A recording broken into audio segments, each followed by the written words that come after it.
And that's Right. the only reason I knew. Right. Hold on, I'm trying to But find out exactly when Cotton passed away. best I remember, it was I want to say February the 14th or something. I don't 2023 maybe. I'm not for sure. Seemed like that's what date I remember somebody saying. I'm not for sure. February the But, 14th, 2023, exactly. Um, but see, Cotton used to work at Warriors Path up there as a maintenance right. before a few years before Summer went missing and stuff. And he came out on disability. Um, Yeah, and he was getting quite a bit of money. He had been in jail for 6 months, and yeah. that money had piled up in his bank account, which would have come to around $18,000. Hmm. Um, is what he would have had in his bank. So, yeah. And when he was now he was at your house, and then the following morning he was found dead. The next day, sometime the next day, I don't know what time. He was found They, dead. Okay, hikers, they said some hikers had found him or something. right, the next morning. Um, and Don and Candace, he said he was up there. Now, could he have left your house and stopped by the Wells house? No, because me and Marvin actually had followed him and stuff to the top of the mountain, and we turned around that top of the mountain at the Mountain View at the stop sign Right, because when he was at my house, he was wanting to buy a boat and stuff, and I was in partners with somebody else on the boat, and I told him I couldn't really price it right then. I had to get with them and stuff to take it and find out what they wanted for their part. And right, then he got to talking about he was worried about having money and stuff on him, and I don't know why he was talking about worried about getting robbed or whatever, but me and Marvin actually followed him we was trying to make sure he made it home or whatever, but once he got to the top of the mountain, instead of turning left to go to his house, he turns right and goes towards Betty Joe's. Because Betty Joe lives on that same, right past Betty Joe, where the cemetery and stuff, where they found his vehicle. right, And I thought, well, maybe he's going over there or something to hang out, because he does go over there and hang out with them a lot. right. So you didn't follow him no further. You guys just went back to the house, Yeah. and the next morning he was found over there dead. Yeah, I didn't find out till like 4 o'clock or something the next day. I think it was around 4 o'clock that Marvin had come and had mentioned it. But Cotton was found inside Laurel Run Park. Yeah. Do you think he could have been trying to get up to the waterfall? That he That's what me and Marvin had thought. Once we got to thinking about it more, why would he be down in there? By him being at the house the day before and stuff and talking about she could was someone supposed to be in a cave could and someone this and this had and made that. him could someone had made him go to where Summer was? I don't know. I wouldn't have thought so, but I mean, could I just he? feel like he had it on his mind and stuff, maybe, and was maybe going to go and check and see if she was still there or something. Did you hear? I'm going to tell you. I truly think that I don't think that Laura and Fred went anywhere on June 15th, 2021. I think Fred and Laura was right there at Fred's house the whole day. I think the only time Fred tried to go out of there is when law enforcement turned his ass around and sent him back to his house because he wasn't ever seen coming in Ben Hill Road from nowhere. I don't think Cotton was on Candace and Don's property at all. June 15th, 2021. I think Cotton was at Fred's house on June 15th, 2021. And I think that he saw some stuff he wished he wouldn't have ever saw going on down there.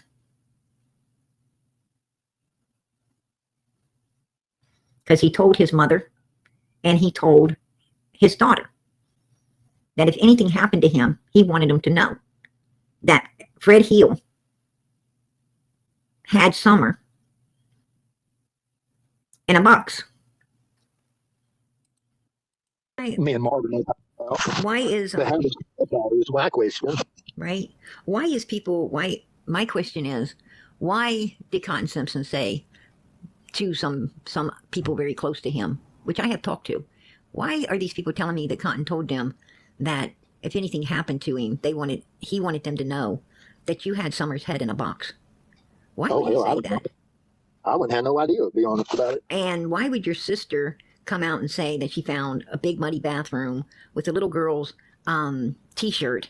And I mean, basically, alluding that you and Laura dug Summer up from somewhere. And why would your sister say things like this? Because your sister's talking to people behind the scenes as well. And Yeah. you like know, her. they were wanting me to talk with her, and I'd rather talk to you, which is first party. You would, Yeah. I'd like to get it from the person that's being accused of these things and give them the opportunity to say, hey, this is a reason or that's a reason, or, it's just bullshit. It didn't happen, Yeah, it was bullshit, as far as I know. So she didn't find when she was up there at your Karen never place. had no key to. See, my parents didn't trust Karen at all. She never did have no key or nothing to the house. Right. See, he used 207 as my drug to take and store my drugs and stuff. I'm just being straight honest with you. Right. Work on vehicles and just junk and stuff, mostly at 207. But I actually lived at 165. That was my mailing address, my everything. Right.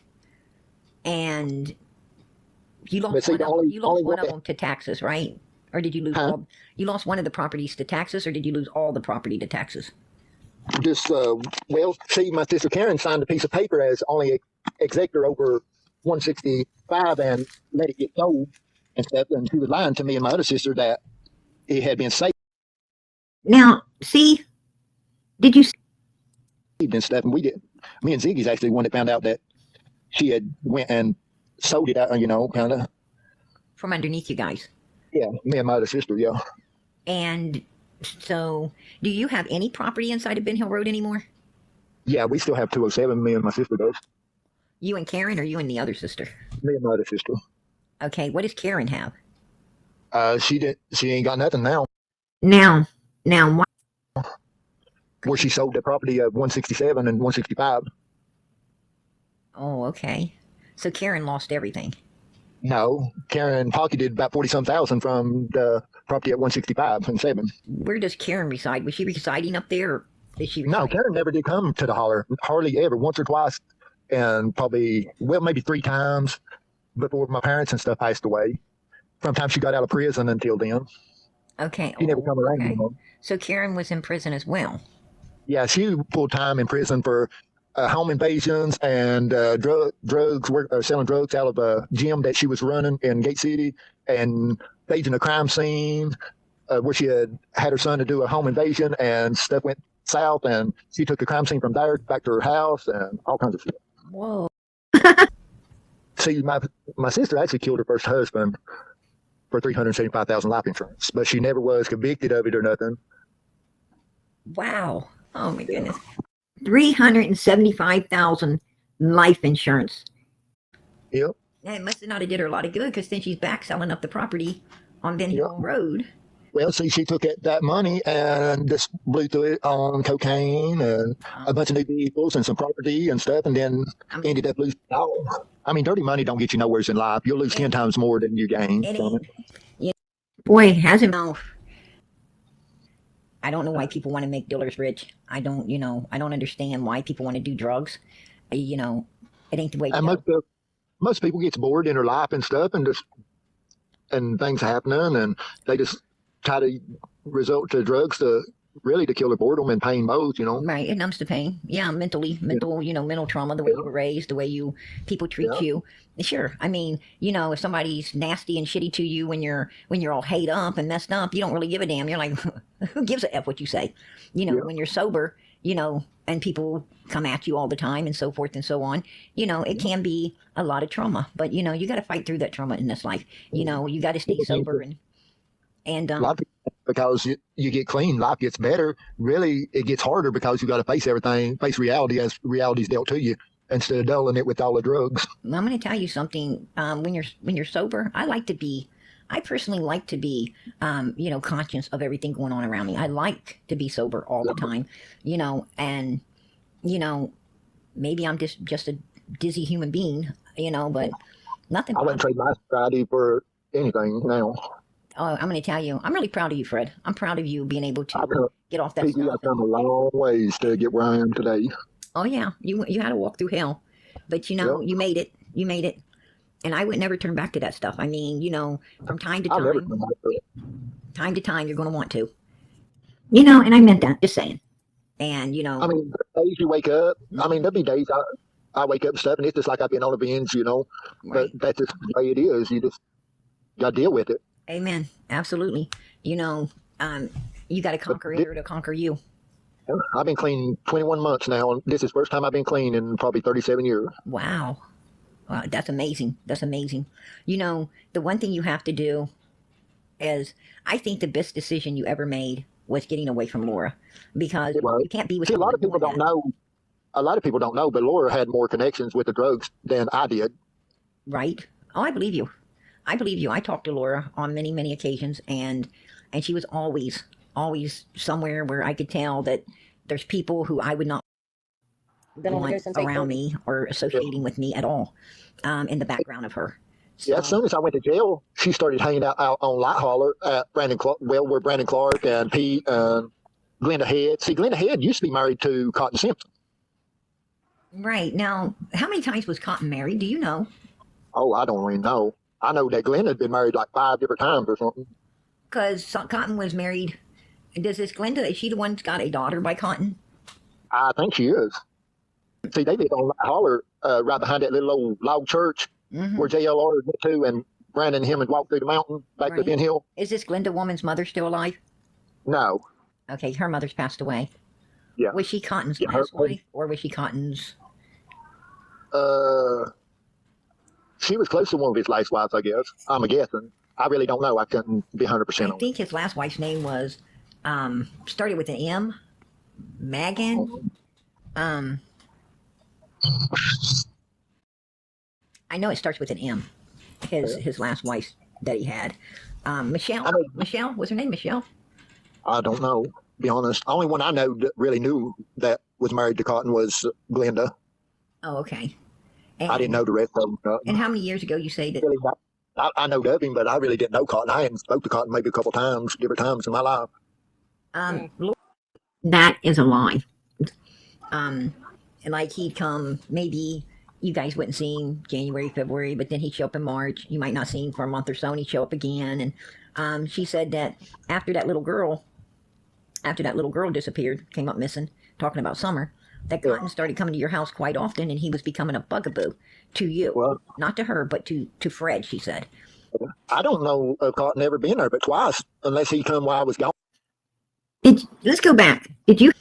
I don't. He said, yeah. That's what he He said. says, yep. He said, yeah. All right. Boy, And he then- didn't get busted. And then he tried to change it. I don't know of Cotton ever been there but twice, unless he come while I was gone or something when she was there. Oh, she said he came to see you all the time and was becoming a problem for you.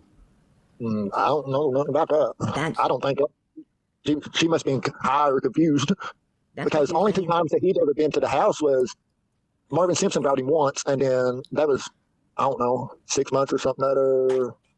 Well, I I'll be don't know right back, exactly what Mom. date it was, but it was about 6 months that he had showed up again.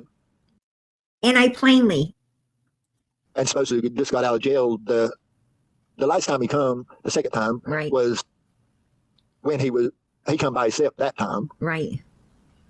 But that's when he was talking about all that, and then they found him dead the next day or something. Now, when you guys followed him home, was he messed up? Was he like, had he been partying? Was he, He had been drinking, I think.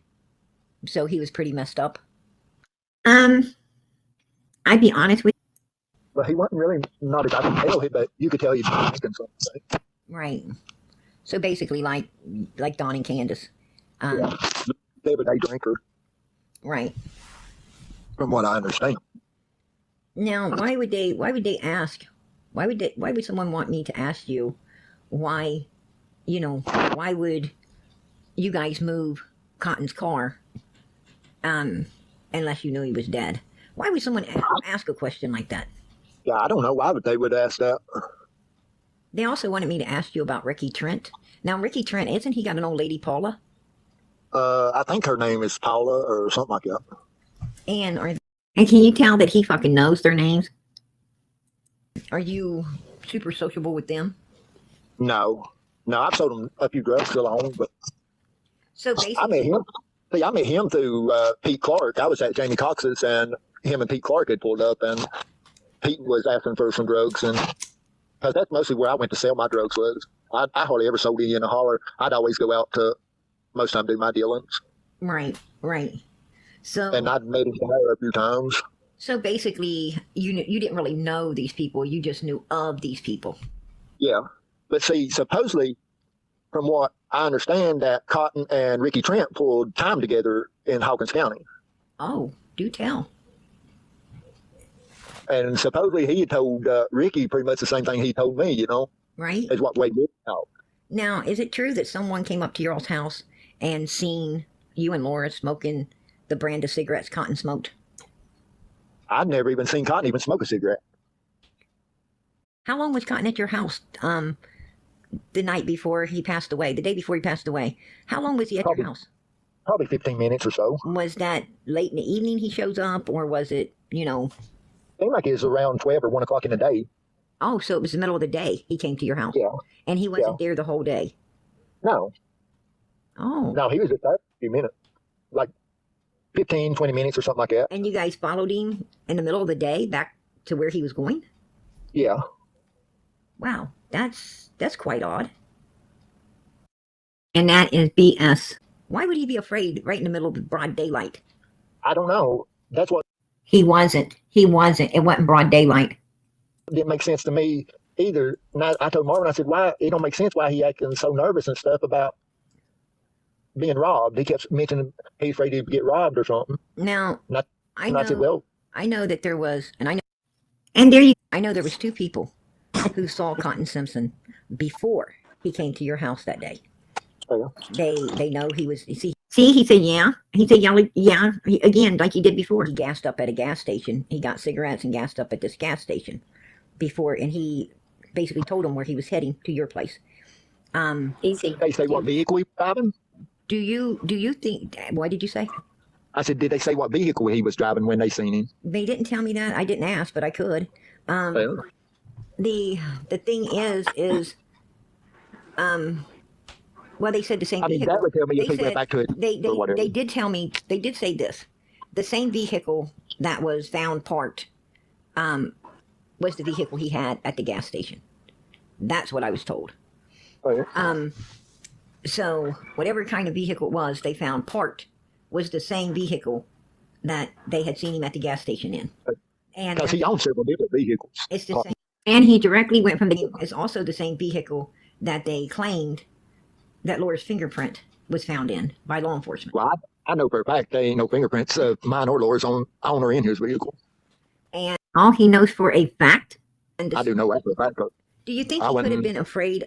Because I would be like, listen, of the people who seen him at that gas station. Do you think that maybe it was these two people that he was It could afraid be. of because he knew It that? could Hey, Pete. possibly. I mean, because he was speaking of that right after he got there at my house, And they did know. They did know that he had quite a sum of money too. Hmm. They knew that as well. Well, Yes, they did. yeah, I mean, that's real possible because he was acting nervous as hell when he was at my place, when he was talking. Because I had Marvin there working for me that day when Cotton had come. Right?